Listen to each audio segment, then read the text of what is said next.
What is up, my loyal Royal fans? It's your boy, Mr. King, back again with a new video for you guys today. Today we're going to be doing something a little different. I was talking to my buddy, and he said there was this video I should watch. And, I mean, the way he described it sounded like it was kind of funny and also kind of sad. But I'm going to warn you right now that if you get easily offended, or easily pissed off, or easily, like, OCD triggered like I usually do, I recommend you not watch this. This is a video where the Verge made their own PC build with this guy here. So a few years ago, Stefan Etenine. This is going to be apparently a triggering video. So I'm going to warn you guys now. If you get easily triggered, I highly recommend you not watch this. But I also highly recommend you watch this because it helps me with my channel. And I just wanted to share this moment with you guys. You can also just maybe stare at my face if this bothers you. No, that's okay. So I'm going to start the video. I'm going to see what the big deal is. This is an 11-minute video, so this should be a little like not too long, but here we go. I'm going to try this. Our managing editor built a gaming desktop, but oh, it's presented by Capital One, so that means it can't be that terrible. Who would get a sponsor such as Capital One, as you can see right up here, presented by Capital One? That usually means it's good. So let's try it. And it's definitely not going to hold up for Battlefield 5. So let's build a new one. Okay, workflow. Okay, how to build a custom computer desktop for around $1,000. I mean, you could also build a gaming computer for like $300 to $500. You don't necessarily need $1,000. If you're just starting out, like I did a couple years ago, I bought a $500 gaming computer. It was pre-built. It was on Newegg. It was $500 on sale from $800. It was fine. It worked what I needed to do. I'm not doing like super rendering or anything like that, like most YouTubers do that are really popular. They have the demand to do it. But so that's another thing. All out, so I spent around $2,000. Okay, right there is a red flag for me. If he is recommending, like, if you're just doing this video to recommend to other people, don't recommend $2,000. Recommend like a $500 build, or maybe at the most like $1,000. Don't spend $2,000, guys. That's what I'm going to recommend right away. A PC like this is going to be able to play most games at ultra settings. So, of course, what do you need to build a desktop? Well, of course, first you need a table. No. Right away, I know now I'm getting triggered because you don't need a table. All you need is actually anti-static mats or anti-static wrapping. Not wrapping, excuse me, like anti-static mats. You don't necessarily need a table. It's not necessary. Preferably not metal. If it's going to be metal, have an anti-static working surface layered on top of it. A thermopaste applicator. Wait, what the hell is a thermopaste applicator? I'm kind of confused. I've built a couple of computers in my day. I built like probably 4 or 5. I'm kind of new to it. Well, not really new to it, but I don't find myself as an up-and-comer computer builder. I don't see myself in a building business, I guess. I build computers that I use, and I have never even heard of an applicator for thermopaste. I've always used my finger. Put a little pea-sized dot on the CPU and just spread it around. Put the cooler on top, and then you're good. I've never heard of a thermal applicator. Oh my god, again. What do you need an Allen wrench for to build a computer? I don't understand. That's just... Some tweezers to tighten up the wires. Tweezers? Those are zip ties, dude. This is really triggering. I'm not even a minute into this video and I'm already triggered. A Swiss Army knife, which hopefully has a Phillips head screwdriver in it. What? A Swiss Army knife that hopefully has a Phillips screwdriver. Guys, I just went in my closet and I have a Phillips head screwdriver, as you can see. It's Phillips. Don't just assume that something has a Phillips head screwdriver. And last but not least, an anti-static bracelet, which is to protect you and the parts. These are the parts you're going to need, but... That looks like a Live Strong bracelet. Are you kidding me? That's not even connected to anything. Before we get there, we need to understand what these parts are doing and how they interact with one another. To better understand the parts that make up a desktop, let's try to understand them individually. Okay. The processor is like the computer's brain, a base of calculations that control everything the computer does. Okay. The motherboard is like the foundation, serving as a main structure for all other parts to be added to. It also allows the other parts to communicate with one another, which also makes it kind of like a nervous system. Graphics cards are responsible for rendering and processing visuals into what you see on screen. That's correct. PC's power supply is, of course, channeling electricity. in that it adjusts and provides the right amount of energy to keep it running. Okay. Last but not least, RAM, or random access memory, and your Module. hard drive are good examples of short-term and long-term memory, respectively. If you want to better understand what kind of computer to build, then first figure out what you want to use it for. A gamer might care more about a graphics card than, say, a video editor, who might want extra RAM to assist with editing large files. Okay. If you're building a budget build for video streaming, say under $1,000, you want to focus on parts. Is that a VHS tape? Are you kidding me? Like, seriously? Like a Core i5 or Core i3 processor that require less energy. They'll be less powerful, but then you'll be able to scale back the cost of several other parts.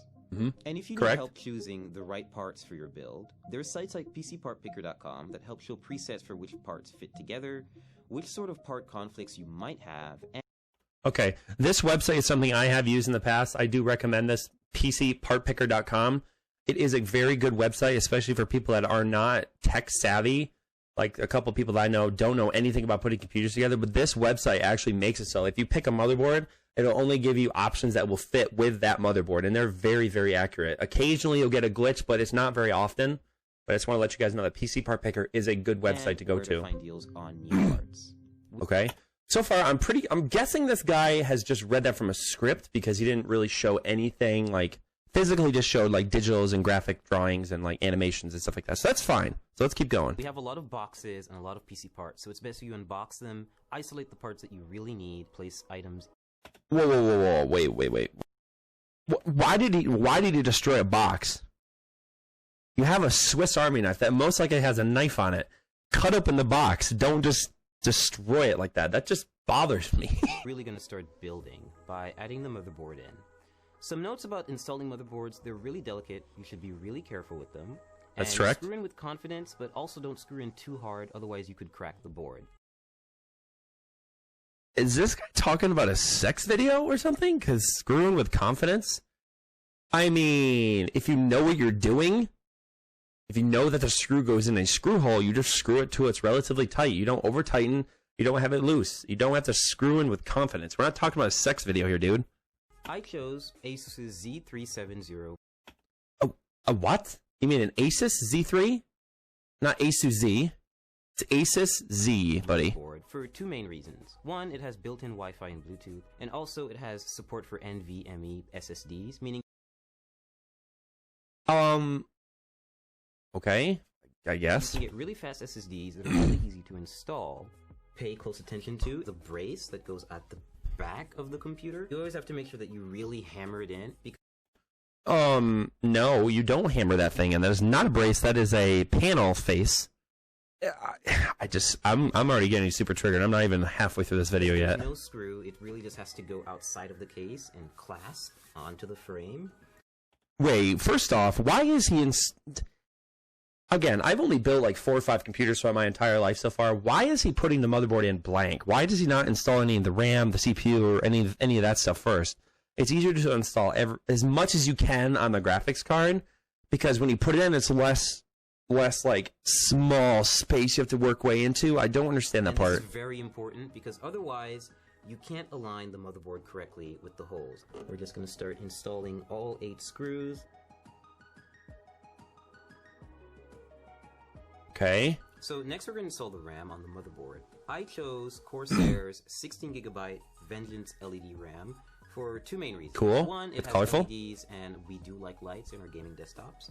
Yes. Secondly, it's pretty fast RAM. It's 2,666 megahertz, I believe. So. Okay, so it's DDR4 he has. 2,666 megahertz is shit. It's pretty fast, and this motherboard supports that speed, which is most important.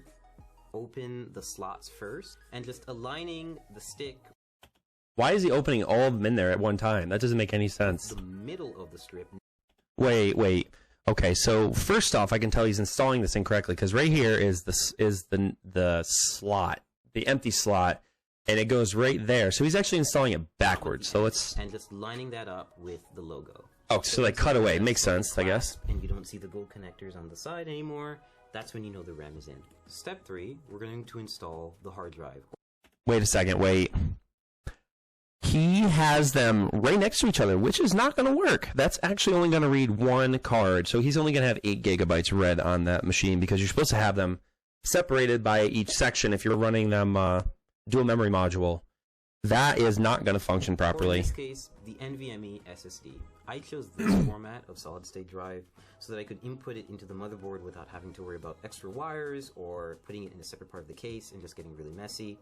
This is from Kingston, and it's 480 gigabytes, so it's not a lot, but you can always upgrade this and swap it out, and it's only held down by one screw and the latch, so it's really simple and really straightforward. Speed for gaming is important when it comes to a hard drive. You want files to write quickly, and you want games to load quickly, so that's why it's best if you use an SSD.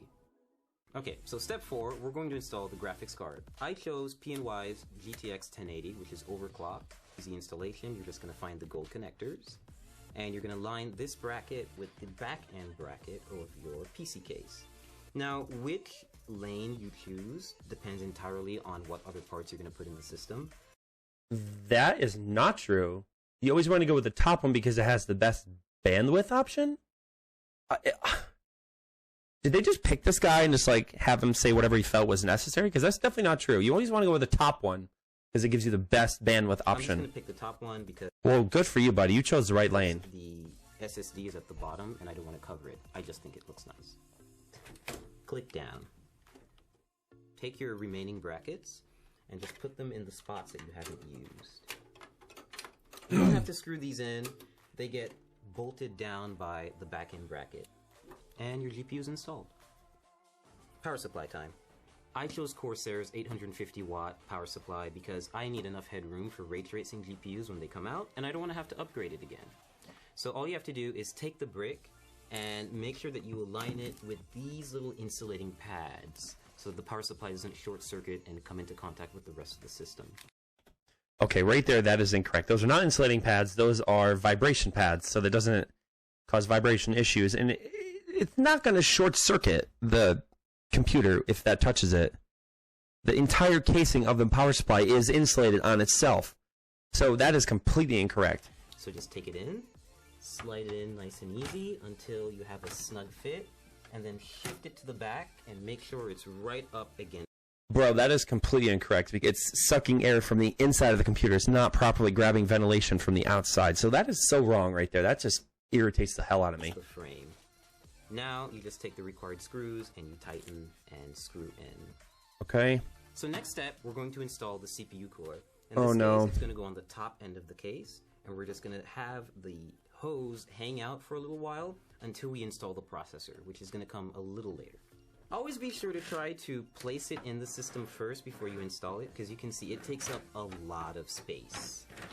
But in this case, no pun intended, it fits in perfectly, and we're going to start screwing it in. And so there's nothing special about this screwing in process. They're just really long screws because they go through the entire frame of the cooler. No, they're really long because you're supposed to have case fans on the outside of it. So what it does is it goes through the actual, this is the fan, it goes through the fan into the case, into the radiator. That's so wrong right there. You're going to screw that computer up, dude. So next up, cables. Every power supply is going to come with a big bag of Velcro cables. It's kind of dumb. No, it does not. Only modular and semi-modular comes with that. There's also regular power supplies that are just straight cables. They don't come... Every one of them does not come with a bag of cables. At first, so you always have to find the ones that are going to fit. In this case, you need to match those cables with the correct descriptions on the power supply. Holy shit. Next step is we're connecting the power supply to the motherboard with a 24-pin cable. We're just matching that cable from the motherboard, threading it through the back, and attaching the 24-pin header to the power supply so that we can have one of the connections complete. The next few additions will be for the GPU, for any specific ports that the case has, for any lighting that the case has, the CPU cooler, anything else really. We're installing the CPU, the heart of the computer or the brain, depending on how you look at it.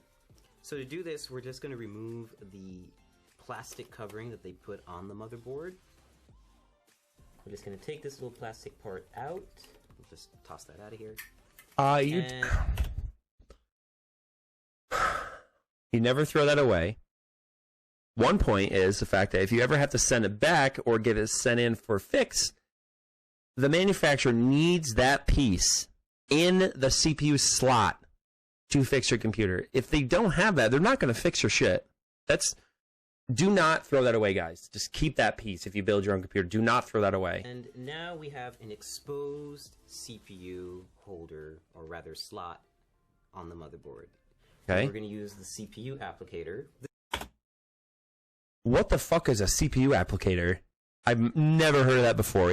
You just take the CPU, there's a little notch on one of the corners, you match that corner with the actual slot, because most slots have that corner notch in it, so you know which way it goes in, and you set it in, take the bracket, pull it down, and then hold it down. You don't need an applicator. This is a special little part that not everyone may get, but this motherboard that we got from ASUS definitely does have. It's called look, you said the name right. Tool.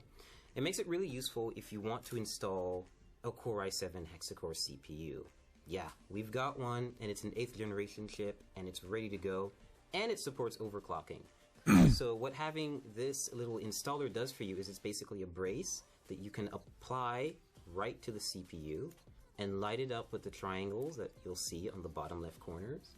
And this will make it easier for us to apply it to the motherboard, and then apply thermal paste, and then apply a CPU cooler on top. And we're just going to carefully lean it down into the system and make sure that everything lines up, and we're going to clasp down on it, and we'll be good to go. So well, good, he did that right. Thermal paste to the CPU. Every CPU cooler actually comes with a bit of thermal paste already neatly applied in a circle around. And you don't need any more than that. Why is he going to add more? But it's usually not enough. It's good, essentially, PC building practice to have a little bit extra. No. Oh my Jesus, dude. Oh my God. That is like way too much. You need a pea-sized dot. The CPU cooler sets on top, spreads it out. Or you could do it manually if the CPU cooler doesn't have any on it. You could put a pea-sized dot, spread around your finger. You don't need a freaking applicator, which he's not even using, by the way. This is just so triggering. We're almost done with this video, thankfully. Is to add the CPU cooler to the top end of the processor. So no shit, dude. There are 4. What the fuck is that, dude? That's not even spread around. Oh my God, this guy's an idiot. Brackets, or rather like screws in here with brackets. I'd be amazed if this thing boots at all. We're going to keep the cooler raised off the processor, but it's also going to be close enough to actually physically come in contact with it. How does that make sense? It's going to keep it raised off just enough so it'll also keep physical contact with it. That makes zero sense.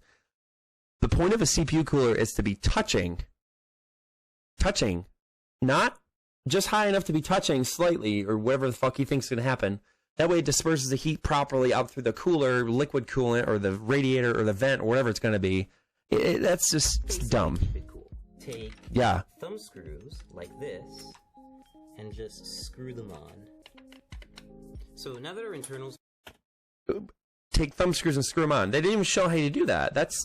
I mean, I know how to do that, but if you're watching this video to learn how to do it, that's not going to do shit. So that's a bad angle, too. We're going to put all the panels back on, which is thank God. Side glass, front glass, and of course, the back panel where all this fun stuff is happening. So we fully built the PC, everything's put together, and we got to the post screen. So holy fuck, you got to the post screen. Are you kidding me? That's ridiculous, dude. Panel where all this fun stuff is happening. So we fully built... Alright, so number one right there, you can see an issue. Right here, you see the liquid coolant tubes are touching the graphics card, which that's a big no-no. I just can't believe that shit, because the graphics card itself creates heat, and heat does not mix well with cabling, because especially if cabling has liquid in it, that liquid's going to potentially come out like with a break, or if you have a heat spot, or it just like wears it away and it becomes open, that liquid's going to come right out. It's going to just cause a whole bunch of issues. The PC, everything's put together, and we got to the post screen. So what's next? Well, you need a USB flash drive with your Windows installation media on it, and of course a license key.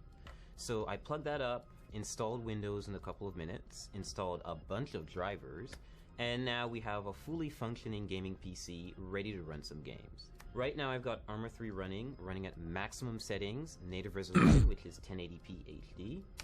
And it's running pretty smoothly. Like, I'm averaging 70 and 80 FPS, and this is normally like a very intensive game to run. It's really not, because when you're running that fast, you have the main thing in the game, which is you're playing, is fully rendered. everything else around it is half rendered because you're going so fast. It doesn't really make any sense to have it fully rendered. So that doesn't make any sense. It's a bad game to benchmark this game computer with. And it's still doing a pretty good job. So right now I'm playing League of Legends. It's one of my favorite games. I'm actually playing against a bot, and dude, League of Legends is built to be run on the shittiest of shitty computers because when League of Legends came out, it's in general, like, it wasn't a big thing. It was a new thing. It wasn't guaranteed to be an amazing game. So, you know, it just doesn't make any sense why to run that on it. It's supposed to be run on the shittiest of computers. It has nothing to do with it. Distracted, so I'm not actually doing so well. But otherwise, like, this is pretty much what you would see me do on a gaming computer. Test stuff out, and hopefully have really high frame rates like I am right now. I'm averaging 120 FPS, and that's only because I've actually locked the game to that frame rate, because congratulations, dude, around 300 FPS playing League on maximum settings, which is a little bit absurd, and you don't really need that, so I've locked it. Building a gaming desktop has been a great experience. I'm able to max out a lot of my favorite titles, and I'll be able to play a lot of upcoming titles like Battlefield 5 and Cyberpunk 2077 without worrying too much about the parts I have. When ray tracing GPUs come out, for example, I'll be able to upgrade without having to buy a completely new system. And if I have a problem down the line, I can always just swap out a part and have it serviced rather than losing my whole computer. Let me tell you right there, you're not going to be able to do that because you threw that motherboard CPU slot plastic thing away. You just like, huh. And of course now we also have a computer to test and benchmark games here at The Verge. Please do not use this computer to bench your games because you are not using all 16 gigabytes of RAM. I can almost guarantee you that because it is right next to each other. I feel really bad for Capital One. I really hope they realize how bad this video is, but so yeah, I'm gonna cut the video off now. I hope you guys are still with me and not triggered beyond belief. But yeah, this video was definitely, I guess you can say it was worth watching, but I'm triggered right now. It's really kind of upsetting, but you know, it is what it is. Again, as if you guys know this already, if you guys enjoyed this video, leave a like down below, hit that subscribe button for all future content. We'll see you guys in the next video. Hopefully the next video is much more happy. Bye bye.